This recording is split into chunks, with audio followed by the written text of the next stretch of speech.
자, 한번 준비한 그림 한번 먼저 보고 말씀 듣겠습니다. 우리 첫 번째 한번 그림 보여주실래요? 예, 자, 뭡니까? 피라미드죠. 예, 두 번째, 전 뭔지 아세요? 웨스터민스터 대성당 이고, 그다음에 세 번째 저기 아니라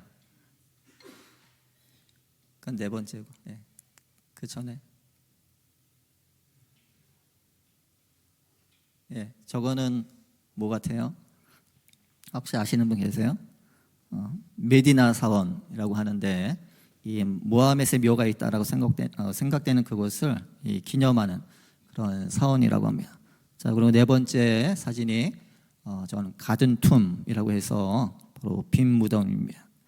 자, 그리고 마지막 사진이 이제 한꺼번에 있던 사진인데, 여러분들 이 네 개의 그림 중에 이 세 개는 성격이 같고 한 개는 다른데 정답이 뭘까요? 몇 번째일까요? 4번. 예, 4번이죠.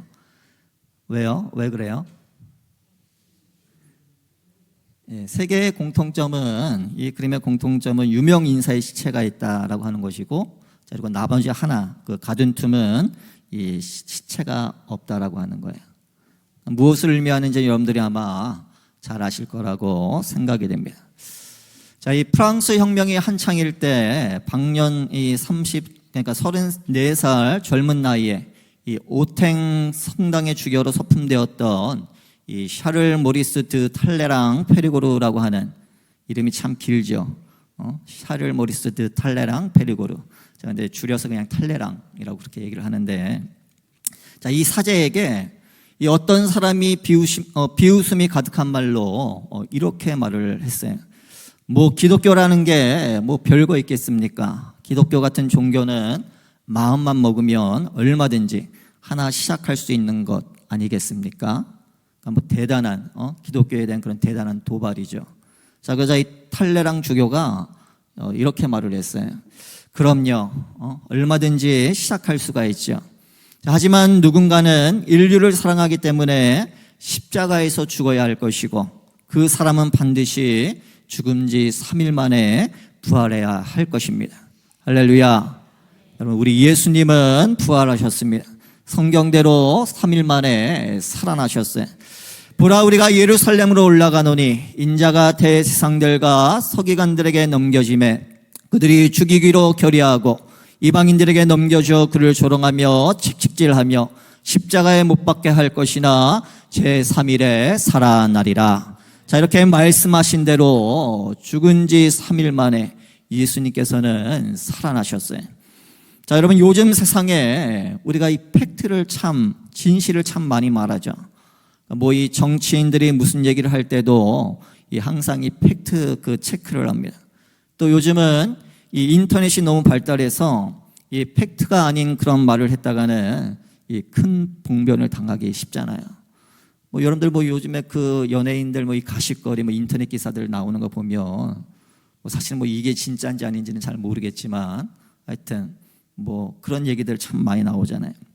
자, 이렇게 뭐 팩트를 많이 말하는데, 자, 근데 이 예수님 이전이나 이 예수님 이후에 이렇게 자기가 신이라고 그리고 죽어도 다시 살아날 거다라고 우리가 호언장담했던 그런 사람들은 많이 있었지만, 자, 그 말한 대로 죽음에서 다시 살아난 자들은 아무도 없었어요. 이것은 팩트예요. 진실이죠. 자, 오직 예수님 한 분만, 예수님만 말씀하신 대로 성경대로 3일 만에 다시 살아나셨습니다. 할렐루야. 자, 이것을 부정하려는 수많은 자들이 지난 2000년 동안 그야말로 쌍심지를 켜고 또 눈에 불을 켜고 샅샅이 성경 안팎을 조사하고 연구했지만, 자, 예수님의 부활을 부정할 수 있는 증거를 발견하지를 못했어요. 자, 그렇기 때문에 결국 나는 부활이요 생명이라고 선포하셨던 그 예수님께서 나를 믿는 자는 죽어도 살겠고 무릇 살아서 나를 믿는 자는 영원히 죽지 아니하리니 라는 말씀은 바로 틀림없는 사실, 그리고 진리여야 한다라고 하는 것이에요. 자, 그러니까 죽음에서 다시 살아나신 예수님의 부활은 예수님이야말로 바로 죄에서 우리를 구원하실 그리스도시요 또 살아계신 하나님의 아들이심을 아주 확실하게 증명하신 그런 사건인 것입니다. 자, 그래서 성경은 우리에게 이렇게 증거를 해요. 성결의 영으로는 죽은 자들 가운데서 부활하사 능력으로 하나님의 아들로 선포되셨으니 곧 우리 주 예수 그리스도시니라. 아멘. 자, 예수님께서 부활하심으로 예수님이 그리스도시요 또 살아계신 하나님의 아들이라는 그 사실을 우리에게 확실하게 알려주셨습니다. 자, 그뿐만 아니라 이 예수님이 부활하심으로 예수님을 믿는 우리들이 누구인지 또 우리의 정체성이 무엇인지를 분명하게 알려주셨어요. 자, 다시 말씀드리면 저와 여러분들은 살아계신 하나님, 또 어제도 계셨고 오늘도 계시고 또 영원히 다시 오실, 영원히 영존하실 그 살아계신 왕, 또 알파와 오메가, 또 태초부터 영원까지 살아계신 하나님의 자녀, 그리고 그 하나님과 인격적으로 살아계신 교제를 나눠야 되는 자, 그런 관계를 가진 사람들이다라고 하는 바로 그것이 저와 여러분들의 바뀌어진 그런 영적 정체성인 것이에요. 자, 바꿔 말씀드리면 근데 우리의 믿음 생활은 종교 생활이 아니에요. 철학이나 뭐 신학적 깨달음을 얻는 그런 일도 아닙니다. 자, 그렇다고 뭐 수양을 쌓거나 윤리 도덕적인 그런 도를 닦기 위해 우리가 수련하는 것도 아니에요. 자, 우리의 믿음 생활이라고 하는 것은 바로 이 살아계신 하나님과 인격적으로 만나는 것이고 또 우리가 그분과 부모 자식의 그런 관계를 맺는 것이고 또 우리가 그분을 의지하고 신뢰하고 그리고 사랑하는 것입니다. 자, 그것이 바로 부활신앙이고 자, 그것이 우리의 믿음이고 그리고 그것이 우리의 정체성인 것이에요. 자, 근데 예수님의 부활이 저와 여러분들에게 성도의 정체성만 주는 것은 아닙니다. 자, 예수님의 부활은 저와 여러분들에게 부활의 능력을 주신다라고 하는 거예요.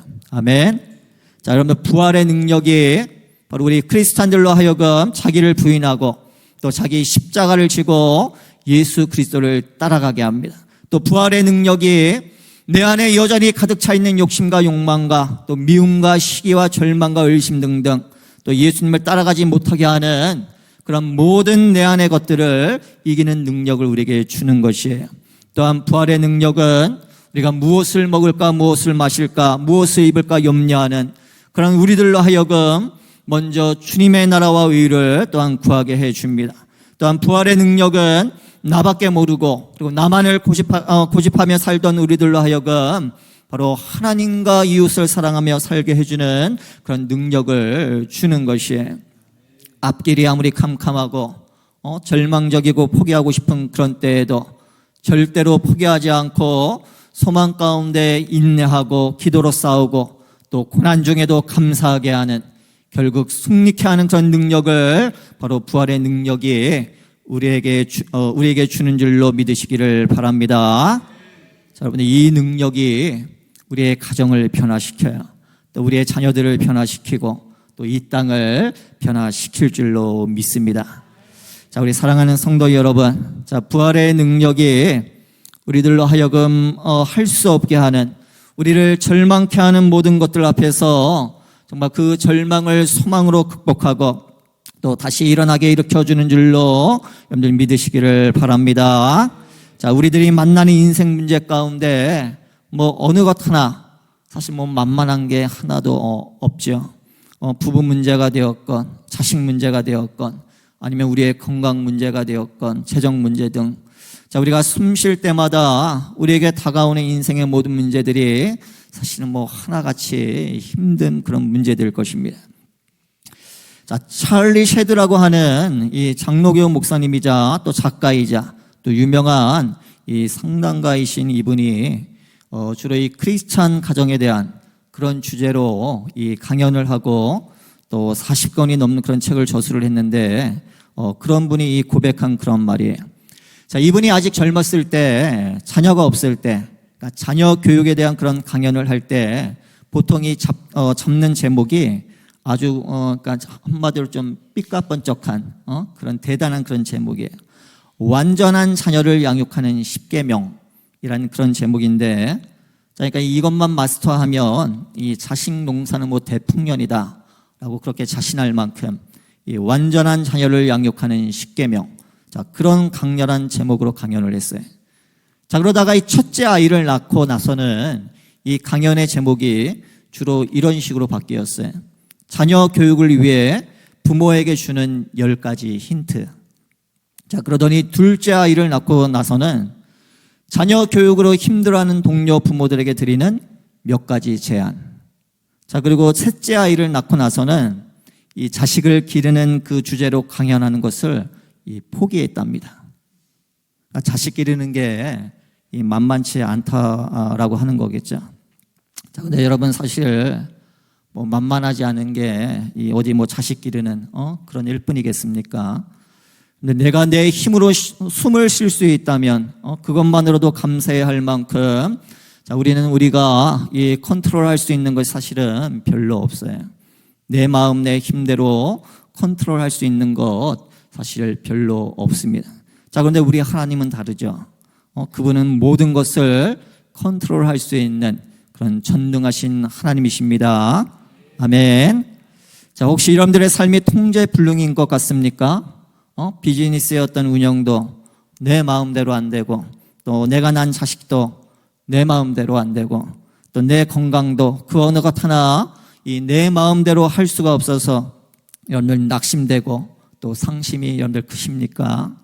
자, 부활하신 예수님께 나아가시기를 바랍니다.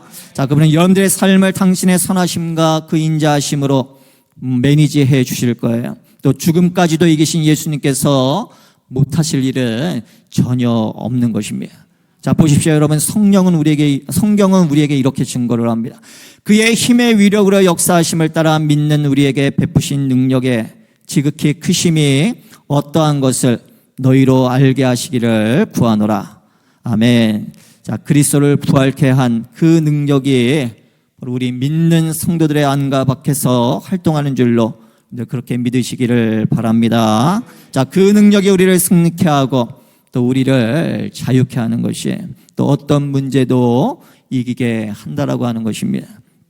자, 2000년 전 예수님의 무덤 안에 임했던 그 부활의 능력이 바로 2000년 후 오늘 우리들의 삶의 현장에 그렇게 똑같이 임하시는 줄로 여러분들 믿으시기를 바랍니다.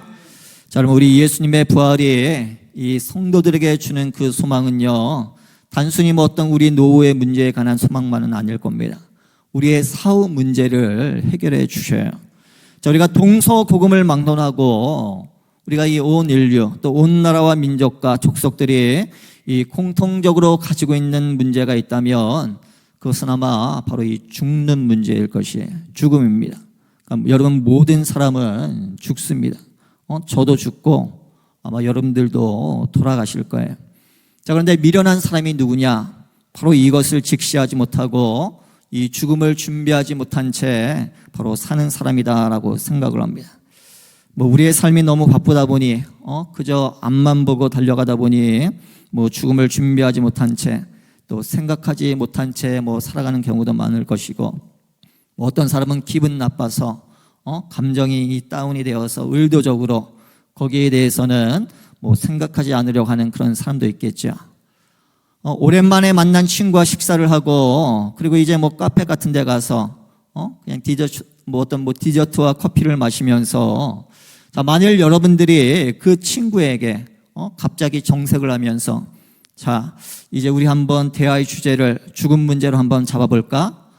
죽음에 대해서 한번 좀 진지하게 이야기해 볼까? 라고 이렇게 말한다라고 여러분들 한번 가정을 한번 해보십시오. 그런데 못 보는 사이에 아마 여러분들이 그 친구 생각에는 여러분들이 무슨 뭐 생명보험 세일즈맨인 줄로 아마 착각할 수도 있을 거예요. 아니면 뭐 자신의 삶에 많이 지쳐서 인생을 참 비관적으로 쳐다보는구나 라고 그렇게 측은하게 생각할지도 모르겠어요. 자, 그런데 여러분, 우리가 바빠서 미처 생각을 못하건 아니면 뭐 기분 나빠서 의도적으로 죽음에 대해서 우리가 생각조차 하지 않건, 자, 그렇지만 우리가 한 가지 확실한 진리는, 자, 우리는 언젠가는 앞서거니 뒤서거니 하면서 바로 이 땅을 떠난다라고 하는 것입니다. 자, 그렇기 때문에 죽음에 대해서 그리고 죽은 다음에 대해서 우리가 심각하게 생각해 볼 필요가 있다라고 하는 것이에요. 어떤 꼬마가, 한 10살짜리 꼬마가 자기의 눈에 비친 이 죽음에 대해서 이런 죽음관을 가지고 있었대요. 죽어서 천국에 가면 더 이상 숙제를 하지 않아 참 좋을 것 같아요. 우리 선생님도 거기 안 오시면 좋겠어요.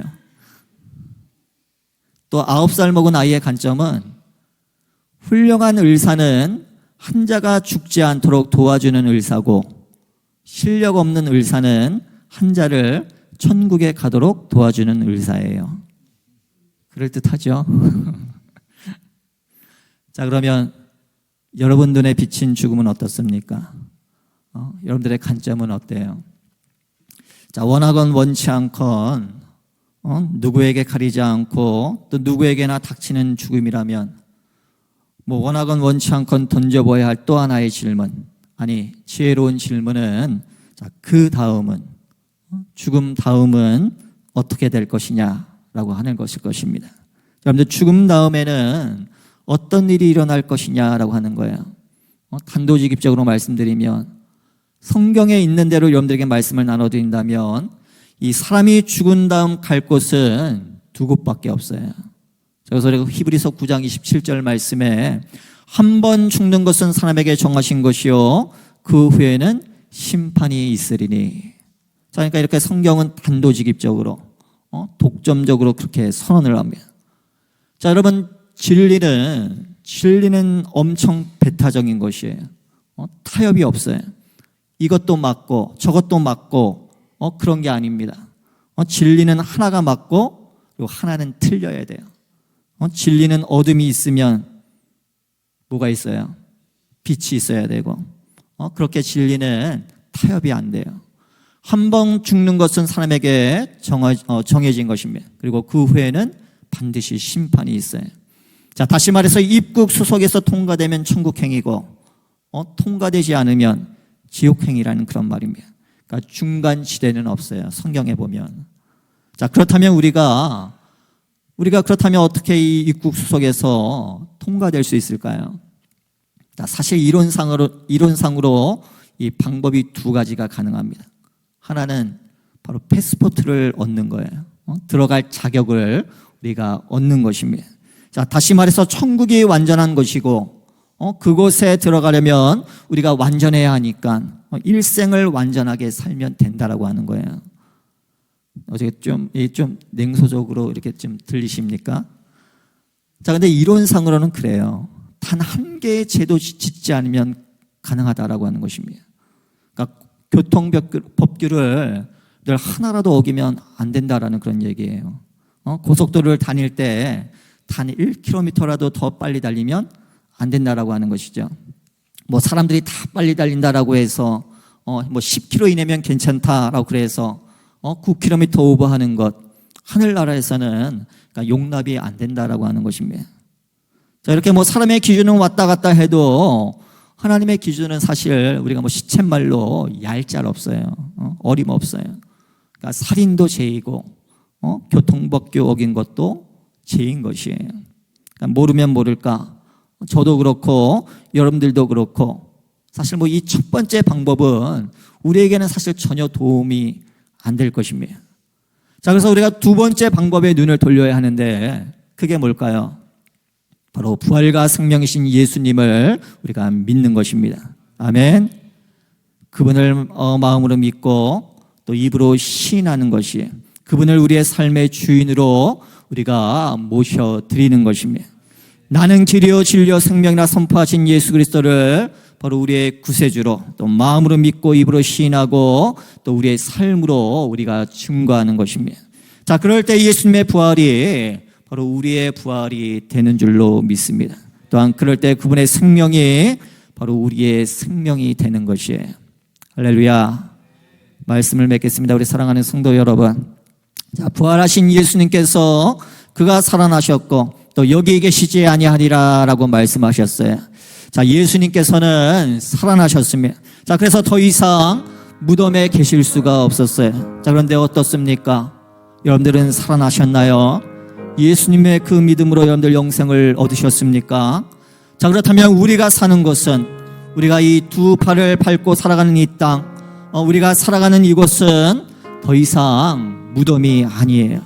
우리는 더 이상 죽음을 사는 것이 아니라 우리는 영생을 살아가고 있는 것이며, 나는 부활이요 생명이니 나를 믿는 자는 죽어도 살겠고 무릇 살아서 나를 믿는 자는 영원히 죽지 아니하리니 이것을 내가 믿느냐. 주여 그러하외다. 주는 그리스도시요 세상에 오시는 하나님의 아들이신 줄 내가 믿나이다 라고 고백했던 그 고백이 오늘 2025년 부활절 예배를 드리는 우리 모두의 고백이 되어지기를 주의 이름으로 간절히 축원합니다.